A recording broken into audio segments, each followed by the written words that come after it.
2007 ನಮಗೆ ಗೋಳು ಕಷ್ಟ ಆಗಿತ್ತು ನೋಡು. 2007 ನಮಗೆ ಗೋಳು ಕಷ್ಟ ಆಗಿತ್ತು ನೋಡು.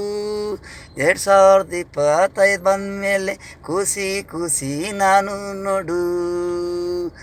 ಟೈಮು ಹೆಂಗೆ ಇದ್ದದು ಹಂಗಂಗೆ ಕಷ್ಟ ಇರ್ತದೆ. ಒಳ್ಳೆ ಟೈಮ್ ಇದ್ದಾಗ ಒಳ್ಳೊಳ್ಳೆ ಆಗಿ ಇರ್ತದೆ. ಜನನು ಹಂಗೆ ಇರ್ತಾರೆ. ಟೈಮು ಚೆನ್ನಾಗಿದ್ದಾಗ ಅವರು ಚೆನ್ನಾಗಿರ್ತಾರೆ. ಟೈಮು ಕೆಡ್ತಾದಾಗ ಅವರು ಕೆಟ್ಟರಾಯ್ತಾರೆ. ಸುಮ್ಮನೆ ಮೇಲೆ ಬೀಳ್ತಾರೆ, ಒಡೆಯಕ್ಕೆ ಬರ್ತಾರೆ. ಒಳ್ಳೆಯರೆ ಕೆಟ್ಟರು ಹಾಕ್ತಾರೆ, ಕೆಟ್ಟರು ಒಳ್ಳೆಯರು ಹಾಕ್ತಾರೆ.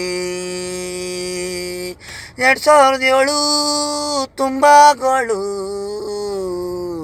ನಮಗೆ ಕಷ್ಟ.